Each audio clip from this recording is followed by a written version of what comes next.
All right, we're trying a new format with this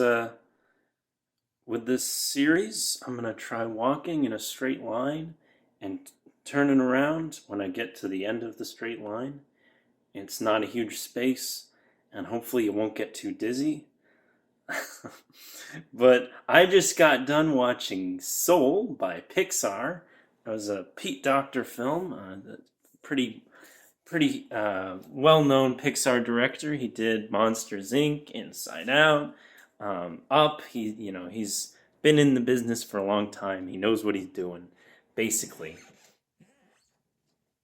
It was a pretty good movie, you know. I didn't cry, and Pixar movies are kind of supposed to make you cry. Although I won't hold that against the movie. It did make me, go "aw" a couple of times because I did like empathize with the characters and that kind of thing. But um, yeah, I don't know, man. It's a weird idea. As you might expect, they've got a little twist going on. Basically, it focuses on the afterlife and the before life. So there's like and people's souls, outside their bodies and stuff. So you've got like if you're really in the zone, like it's got some of that inside out energy where like they do wordplay and stuff. The train of thought, like there's an actual train of thought from that movie. Um, in this one, if you're in the zone, there's an actual zone that you can like go to. Uh, um, and it's like, oh, when you feel like you're in another place. Well, this is the place. This is the zone. This is where you are when you're in it. So it's like funny. They've you might have seen the in the trailer. There's the guy who's like spinning the sign around. He's in the zone because he's so fixated and intent on spinning the sign and that kind of thing. So pretty cool stuff. I hope you don't mind. I shot this in portrait. Um, it started filming this way, and I'm not gonna go back and do it again. Got to get it right on the first take. But yeah, good movie, solid. I wasn't blown away, but maybe I've lost the capacity to be blown away by Pixar movies, or maybe the Pixar movies really are just good movies and not amazing anymore.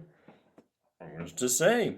The story focuses on like this jazz piano player played by Jamie Foxx, and there's like um, an unborn soul named 22, who's played by Tina Fey. I have the cast list.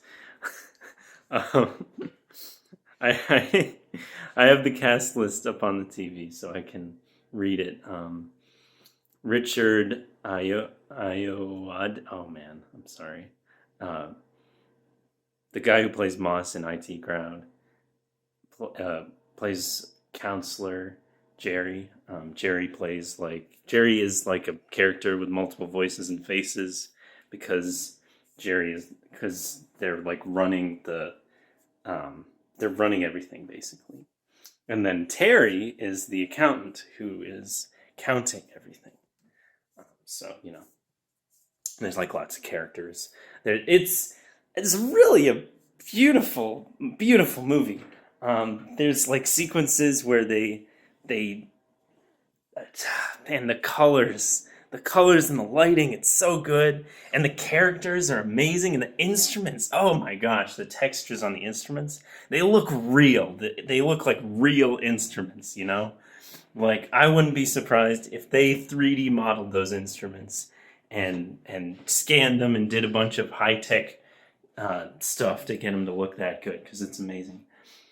The other thing to note is it felt too short, and this was kind of a thing I noticed with Inside Out as well, where it just at the end it seems to be like moving too fast. Like, oh my gosh, we gotta get this other plot point resolved. We've gotta hurry it up here. We gotta crank the pacing. And I was like, okay. I mean, it's exciting. Like, it jolts you a little bit out of your seat. I personally was a little bit tired, so I was kind of dozing off a little bit. I mean, it was kind of sinking into the couch. It was consuming. It was not consuming. I was being subsumed into the couch, but no, I don't know. It was just fine, and it was easily worth renewing Disney Plus for like 1 month. Um, Maybe more if I just forget, or if I want to watch The Simpsons some more, because The Simpsons are on Disney Plus. But, yeah, I don't know. I don't know, man. If you if you are bored and you want to see a movie that's pretty good, you could watch Soul. You could certainly do a lot worse. For example, I watched not recently, but I watched The House with the Clock in Its Walls.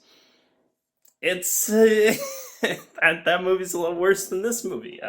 So yeah, there's your yardstick. If you've seen that movie, yeah, this one's better than that. Um, Overall, like the acting is amazing. They have, I don't know, like you can see elements of Pete Docter's other movies in here a little bit, like with the Monsters Inc. connection. It's like, okay, well, there's doors in between everything, and there's like different worlds, and what somebody is not supposed to be there, and the other person is like trying to get them back, and then when they finally get back, that like I don't want to spoil the whole thing, but so I won't say too many plot points. But it's I don't know. I mean, like, I didn't think about any of that stuff when I was watching it. I was just like, oh, this is really cool. I can't wait to see what happens to this guy. I sure hope he, gets what he would like, what he deserves, and all that. I really hope things work out in the end.